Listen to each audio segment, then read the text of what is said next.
gracias por venir hasta acá. Gracias Ashram por haber invitado a Daniel, qué honor tenerte, qué rico escucharte.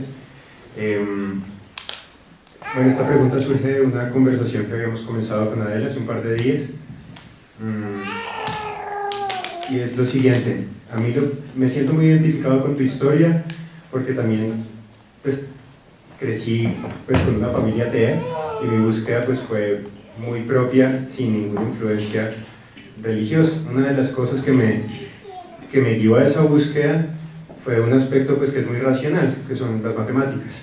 En las matemáticas encuentro pues, el tema de la geometría sagrada y el tema de eso, espiral áureo, sólidos platónicos, números Fibonacci, todo esto, y pues voy viendo cómo todo se conecta con estas geometrías. En meditación y en estados alterados de conciencia puedo ver que esa realidad pues, funciona en patrones geométricos muy hermosos, muy perfectos, muy ordenados, que esta realidad de los sentidos está como queriendo ser eso, ¿no es cierto? Como queriendo alcanzar eso, pero que no ha llegado a eso. Es como siempre un incompleto que está siempre avanzando hacia eso. Digamos que el eslabón perdido, que me gustaría saber tu punto, es cómo de esta perfección geométrica, de esta perfección completa, que es la divinidad. O sea, ¿para qué separarnos? ¿Cuál fue la necesidad de ser almas? ¿Cuál fue la necesidad de que si todos somos el Hijo, si todos somos el amor, ¿por qué somos cosas distintas? ¿Para qué separarnos? ¿Cuál fue la necesidad de eso? No fue y no es y nunca será un objetivo del Padre separarse. Es decir, es que en Él se dio esto que en los seres humanos se encamina a darse, ¿no?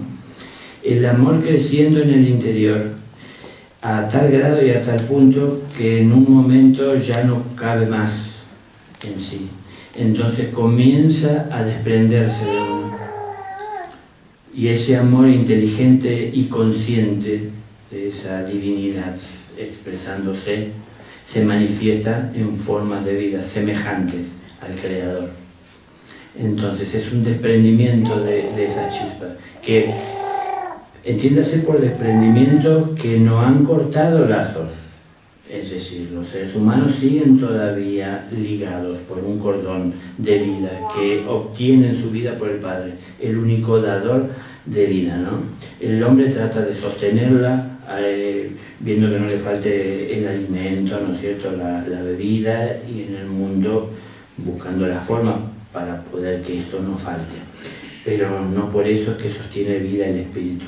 Todo eso es para sostener la vida de la forma a través de la cual el espíritu se expresa.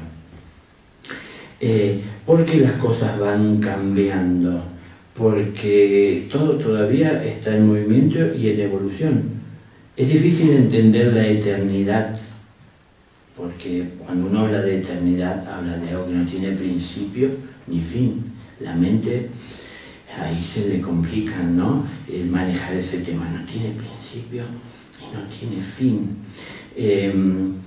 Ustedes están escuchando a los devas manifestar el Om. Y esto es algo que hace eones que están haciendo. Mientras ellos estén expresando ese Om, el universo seguirá existiendo. No cesan un segundo, porque toda esa expresión de energía consciente está sustanciando y acompañando en todo ese proceso evolutivo. No es que un momento se pronunció y terminó y las cosas se hicieron, ¿no?, como algunos libros religiosos relatan. Un día se hizo tal cosa. El Big Bang, ese mito. Claro, es que en realidad el día que salieron se proclamó y se expresó como realmente una teoría, pero hay muchas personas que ya se olvidaron de esa parte de teoría y lo toman como algo cierto y concreto, ¿no? Y es que en realidad son no sé si se puede entender, pero ¿puede un hombre con su pequeñez, aún así, imagen y semejanza del Creador, ¿no? Pero con su pequeñez en este espacio, en este rincón de esta partícula llamada planeta, este universo, tratar de entender ese origen? Entonces, mucho de ese entendimiento tiene que ver con, es decir, se basa y se apoya en ciertos descubrimientos y entendimientos que se tienen dentro del mundo material de lo comprobable. Entonces se hace ese tipo de especulación. Pero igualmente siempre caerán en lo mismo, ¿no? ¿Quién creó ese origen o de dónde surgió esa roca primera, primitiva? Es decir, siempre nos vamos a ir a esto. En realidad Dios no se altera por eso, siempre les digo lo mismo. A Dios no le preocupa tanto que sus hijos se ignoran. Lo que más tal vez si le duele es que lo poco que saben no lo ponen en práctica.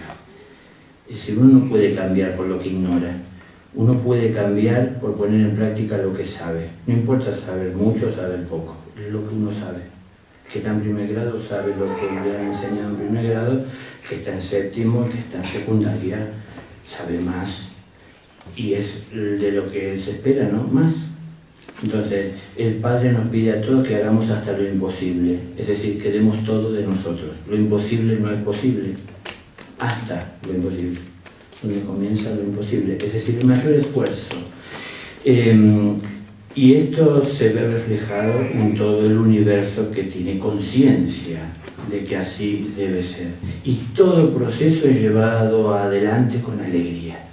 En cambio, acá en el mundo, la alegría está centrada en el día que cosechemos o terminemos. En todo el proceso de llevar adelante, en la evolución, el trabajo, nuestra vida, es algo que parece tedioso, molesto en determinados momentos. A veces pensamos en terminarlo y seguir con otra cosa. Es decir, nos cuesta entender, ¿no? Entonces, desde acá la visión que se puede tener es muy limitada. La geometría no es perfecta, porque la evolución está en marcha.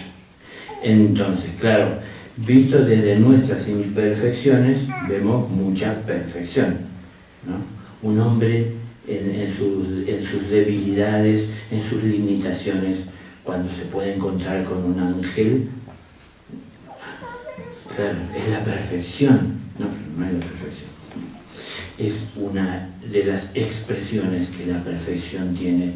Y de acuerdo a la conciencia de cada uno es que se va de alguna manera profundizando en esos conocimientos, ¿no?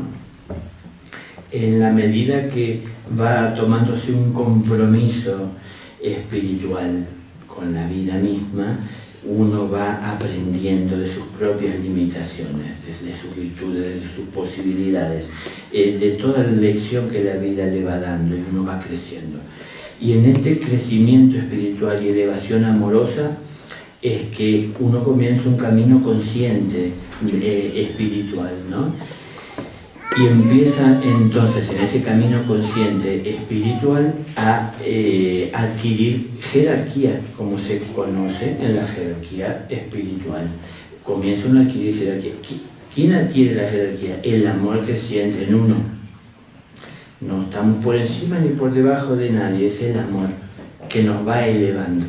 Cuando el amor nos eleva desde el lugar más elevado, es distinto el campo de visión y el alcance, ¿no? Entonces, son cosas que vamos entendiendo, que hacen a la humildad, principalmente, que hay que tener para poder encarar ese camino espiritual sin creerse ni más ni menos que a nadie. Y una de las cosas que uno primero tiene que entender, que aquel que es humilde e intenta guiar a los demás, camina por detrás o por delante. Porque quien va delante no ve a quien viene detrás. Y quien va detrás sí ve a quien tiene delante. Entonces, la humildad nos lleva a colocarnos en el lugar en donde podemos ser más útiles. En la medida que vamos evolucionando espiritualmente y adquiriendo jerarquía espiritual, vamos teniendo contacto y adquiriendo conocimientos más profundos y elevados. y de alguna manera también dentro de la jerarquía espiritual obteniendo un reconocimiento de un hermano que va creciendo. Y vamos entendiendo que hay hermanos mayores que tienen más jerarquía y hay hermanos menores que tienen menos jerarquía. En la medida que se va adquiriendo estas jerarquías y uno se va acercando más a la maestría, comienzan a recibirse iniciaciones que se llaman de misterios solares, en donde se comienza a formar parte de la jerarquía solar, ¿no? Que contiene y comprende a los planetas visibles conocidos y a los no visibles también. Entonces hay vida en todos y en cada uno, en distintas formas de expresión. Entonces ha habido humanidades antes que esta en otros planetas dentro de este sistema, que todavía están vivas en un plano que no es visible para el hombre. Por ejemplo, Venus viven lo que conocerían abajo el agua, pero ellos no están debajo del agua como nosotros entenderíamos conteniendo la respiración, están en otro plano, en donde el agua es algo que está, pero no afectándolo como líquido elemento. Bueno, estas son las cosas que me pueden conducir al manicomio. Pero, es decir, hay mucha vida expresada y uno empieza a ponerse en contacto y en conocimiento de esa existencia y de ese orden universal en la medida que uno se compromete con esa enseñanza. Y uno empieza a adquirir, como digo, jerarquías e iniciaciones ya de un plano, de un nivel solar, en donde uno conoce de misterios que son solares. A ver, yo dije que el Padre no tiene misterios, porque vive en la luz, porque es la luz. Y en la luz no hay misterios, no hay nada oculto, por supuesto. En la medida que uno comienza a renunciar de sus propias limitaciones y de estar tan pendiente y atento a su voluntad propia y comienza a ponerla más en manos del Padre y entregarse a sus designios, porque Él quiere lo mejor para nosotros, pero quiere que nosotros entendamos que es lo mejor para nosotros. Y cuando nuestro entendimiento está despojado del ego, entendemos que lo que Él quiere es lo mejor. Y entonces vivimos la experiencia, tal vez una primera vez, como algo que nos enriquece y nos ayuda a comprender el porqué de lo que el Padre nos decía y quería o quiere para nosotros. Pero cuando ya lo vivimos lo tomamos en conciencia, ¿no? Todo eso va ayudando a esa toma de jerarquía.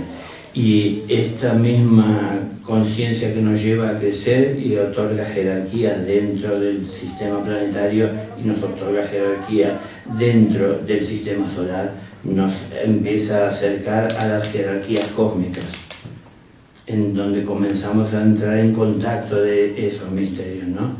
Bueno, todo está en evolución y todo proceso y todo momento se lo vive, si se quiere, y traten de entender crisis tras crisis, porque siempre es una crisis dar un paso, siempre nos exige abandonar el lugar seguro que encontramos y nos costó esfuerzo alcanzar para acercarnos a uno que promete ser más seguro que aquel en el que estamos, ¿no? Entonces siempre todo movimiento de un paso nos expone a por un tiempo y en determinado momento caer en cierto desequilibrio, porque no es lo mismo estar apoyado con los dos pies que con uno. Entonces esto nos acompaña durante un tiempo, pero hasta que nuestra fe, nuestra conciencia se afianza en la verdad que vive en nosotros. Y la verdad os hará libres, y la verdad es lo que vivimos, no lo que soñamos con alcanzar, lo que creemos que sabemos y lo que hemos alcanzado a vislumbrar únicamente. La verdad está presente en todos, ¿no? Es decir, yo entendí algo que quisiera que más entiendan. Yo entendí que quería servir a Dios y quisiera que más entiendan que pueden hacerlo, ¿no? Y cuando entendí que quería servir a Dios, me di cuenta que estaba presente en todo ser. Y siempre me encuentro ante de Él tratando de ayudar. Es decir, no está arriba, está en mi corazón, en la vida de cada uno, ¿no? ¿Qué puedo hacer por ti, Padre? A ver, atento a la necesidad. Si uno dedica 2 segundos a esto, son 2 segundos que uno no atiende el ego. Parece poco, no, es mucho. Es que es mucho tiempo que se dedica a atender el ego. Las personas parece que se forman para esto, para vivir atendiéndolo. Ahora, el ego tiene un porqué y tiene un origen, no es un invento del hombre. Entonces, el creador así lo designó, que en determinado momento de evolución, en el tiempo en el que tomaran una forma física, se presentara para que les ayudara a distinguir y a reconocer de sus necesidades. Pero tiene que ser un paso que tienen que dar, no quedarse entretenido en entender las propias necesidades, porque entonces uno nunca alcanza ese yo superior. Hay gente hoy que ha tomado como religión, parece, o grupos en la que hacen afirmaciones del yo soy. Jamás ninguna persona puede afirmar eso, porque es la divina presencia que se afirma a través de uno. Uno no puede afirmar la divina presencia. Entonces, claro, cuando uno escucha un maestro que dice yo soy, uno piensa que por repetir yo soy está afirmando. Son solo palabras. Es decir, las personas escucharon a Jesús decir yo soy el camino, la verdad y la vida, pero no fue Jesús quien dijo eso, fue el Cristo. El amor de Dios es el camino, es la verdad y es la vida, afirmándolo a través de quien hablaba y quien era visible, Jesús. Es decir, está en cada uno de nosotros ese amor, esa divina presencia, pero para que pueda llegar a expresarse con esa claridad y sencillez, tiene que encontrar un camino limpio y abierto para poder hacerlo. Pero aparece en nuestra mente, nuestras emociones, nuestro cuerpo con todas sus trabas, y entonces no puede expresar con claridad lo que tiene para expresar. Es más, está nuestra densidad que no puede ni acercarse a nosotros esa realidad. O sea, la mente muchas veces nos entretiene repitiendo frases hermosas, bonitas, cargadas de palabras dulces, pero en los hechos. Entonces el Padre está viendo los hechos, ¿no? Es decir, si yo contrato a alguien o tengo a alguien que está construyendo la casa por mí o tiene que construir, y cada vez que yo voy a verlo me dice que espere, que le pida, que ya lo va a hacer, que todo a su debido tiempo, la realidad es que no está haciendo nada, ¿no? Entonces, bueno, el Padre observa que estamos en todo esto siempre entretenidos y perdiendo tiempo en pedir, pero no en construir y en crear, ¿no? Crear desde y con nuestras limitaciones, desde nuestro conocimiento. Es decir, no podemos hacer todo y tomar como referencia quienes han venido a dar enseñanza, pero no tratar de copiar, sino que hacer lo que cada uno de nosotros tenemos que hacer. Somos células dentro de un organismo, y un organismo necesita, para estar sano, de todas las células sanas. Entonces, no puede haber un organismo sano cuando hay una célula que intenta crear sus propias leyes dentro del organismo. Y hay muchas que intentan crear. Y esto, para la ciencia, es un cáncer. Empieza por una célula que crea sus propias leyes dentro del organismo. El Padre no alimenta cánceres. Entonces, para obtener esa célula que creó sus propias leyes, alimento y nutrirse, dado que el Padre no nutre ese propósito, tiene que tener fuerza para poder conseguir. Entonces, a partir de ahí se acerca de alguna manera a quienes todavía tienen salud y están en contacto con la fuente para poder obtener de él esa energía para seguir subsistiendo y de alguna manera tener cada vez más fuerza. Y en este hecho empieza a contagiar a otras células que lo rodean, que comienzan de alguna manera también a pensar en la posibilidad de tener sus propias leyes y de rebelarse, ¿no? Entonces, no es responsabilidad de la oscuridad invisible que atenta contra nuestra vida, nuestra salud espiritual. No es la tentación algo fuerte. Lo que sí es grande es nuestra debilidad. Entonces, Jesús decía que lo importante es hacer caer al tentador tantas veces como a tentarnos viene. Y eso solo es posible teniendo fuerza. ¿Y cómo es la fuerza? ¿Que es tan solo pedir que Dios me la entregue? No, es tener claridad y conciencia, ¿no? Es decir, cuando aparece algo que yo quisiera, claro, no quiero asumir que es mi debilidad. Entonces digo, es una tentación, porque es de alguna manera que le hago responsable a otro. Pero es que en realidad yo soy débil, porque hay muchas cosas que no nos tientan. ¿Por qué? Porque las hemos superado, no nos afectan, no las necesitamos. No las deseamos, no están en nuestro panorama. Entonces, eso para nosotros no es una tentación. Ahora, cuando aparece esa tentación, no se trata de buscar responsables de quién lo ha generado, si fue un demonio, si fue una persona, sino que ver dónde está la debilidad en mí que me lleva a desear esto que sé que no me hace bien. Entonces, de esa manera obtengo fuerza, obtengo conciencia, ¿no? Y comprendo un poquito más cada vez ese origen que todos tenemos. Y me pongo más en sintonía con esa evolución constante. Nosotros queremos como que el trabajo se termine y poder descansar, pero el trabajo no termina nunca, nunca termina la evolución. Si lo viéramos de otra manera y decir que gracias a Dios tenemos toda la eternidad para expresar nuestro amor. No queremos que termine nunca, ¿no? Y es que eso es la realidad. Tenemos toda la eternidad para expresar amor.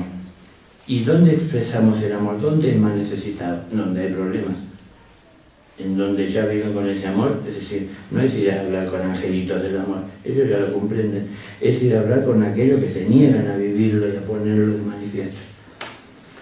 Entonces, los que vamos entendiendo que el amor es por quien debemos de vivir, debe ser nuestra inspiración, tratamos de acercárselo a aquellos que todavía no lo comprenden, para que puedan también vivir en esa gracia, que no es la de uno. Ellos vivirán a su forma. Cada célula dentro del organismo tiene que estar en su lugar.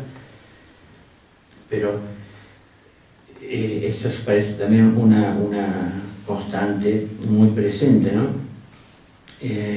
Muchas personas se da que parece que la vida las colocó en un lugar que no es el que deberían porque se sienten fuera de su lugar. Pero la vida es muy sabia. El karma organiza de alguna manera la vida de aquellos que todavía están afectados o influenciados por él, ¿no es cierto? O bajo la órbita de su orden. Entonces cada uno está en el lugar en el que debe estar, viviendo la situación que debe vivir. Lo que le hace más traumática la situación es no poner amor en lo que está viviendo. Entonces el amor es el que nos lleva a trascender todos límites y barreras que se puedan presentar. Si vivimos amorosamente, entonces comenzamos a remontar y a levantar ese karma y no hay deuda. Y en algún momento no solo que no hay deudas, sino que comenzamos de alguna manera a generar lo que se llama dharma, es decir, riquezas en los cielos. Porque este tal vez es un misterio que la humanidad no tiene prácticamente acceso, pero piensan que dan de Dios y en realidad dan de la cosecha propia. No se puede injustamente repartir lo que es de Dios, porque Dios no se lo concede a los injustos. Entonces, cuando uno da a quien no corresponde, no contemplando el karma porque lo desconoce, uno está dando de lo de uno, ¿no? Entonces, en la medida que uno va tomando conciencia, aprende a administrar. Y hay mucha gente que pierden sus equilibrios o sus fuerzas porque están tratando de hacer lo que no corresponde, están en el lugar inadecuado y no preparados para hacer. Cada quien tiene que estar en su lugar. Es decir, ante los ojos del Padre todos somos iguales y de cada quien espera lo máximo posible, ¿no? A nivel de entrega y de servicio. Lógico. No puede esperar lo mismo de alguien que ya ha terminado los estudios que de alguien que recién se inicia. Entonces cada quien entregará lo mejor que tiene para dar. En los principios de la evolución o del ingreso consciente a la escuela, cuesta y lleva tiempo entender del orden que ahí hay que tener por el respeto de todos los demás, ¿no? Entonces pasa tiempo hasta que eso se entiende. Pero una vez que uno lo entiende, comienza a encaminarse y a enfrentar con mejor ánimo, de mejor manera, la realidad que uno tiene que vivir a diario. Siempre agradecidos con Dios, porque por Él que tengo vida, por Él que tengo la posibilidad de expresar ese amor que le da sentido a mi vida. Entonces, yo he podido observar que siempre me recompensa con más trabajo. Y yo me siento feliz haciendo mi trabajo. No reniego de él. Puedo compartir, puedo dar lo que para mí es de valor, ¿no? Esto no lo hace conmigo, esto lo hace con todos. Pero, claro, tenemos que verlo. Pero no lo vemos porque vivimos atendiendo nuestros propios deseos y nuestros problemas. Y parece que tenemos muchos. Y parece que muchos de esos problemas que tenemos son otros los responsables de que hayan llegado a nuestra vida, ¿no? Entonces vivimos acusando o buscando responsables. Seguramente podemos encontrar y los hay, pero no podemos cambiar a los demás, solo nos podemos cambiar a nosotros mismos. Y el mundo empieza a cambiar a partir de uno. Para mí el mundo cambió cuando yo entendí que el amor era posible de llevar adelante en toda situación. Y yo pensé que tan solo se lo utilizaba en los momentos que resultaba conveniente y beneficioso. No, en todo momento es beneficioso y conveniente. Y que no solamente es beneficioso y conveniente para mí, sino que también lo puede ser para todos los demás, ¿no? Ese trabajo es posible a través de la conciencia. Todo lo que voy aprendiendo con atención lo tengo que sostener. Es decir, si yo no estoy atento a ello, lo olvido, lo desatiendo. Entonces, bueno, como Jesús decía, la lámpara hay que encenderla y llevarla en alto. Si yo enciendo la lámpara, bueno, ya la encendí y la apoyo acá y me voy, me alejo cada vez más de la luz. La tengo que llevar conmigo. ¿Y cómo lo sostengo? Con atención. ¿Cómo puedo olvidar lo que he aprendido y es importante para mi vida, para la vida de todos, ¿no? Entonces tengo que portarlo siempre conmigo. Es decir, esa verdad o esa luz debe transportarse a través de mi vida, de mi presencia. Entonces, por donde quiera que voy, de alguna manera la voy acercando a los demás.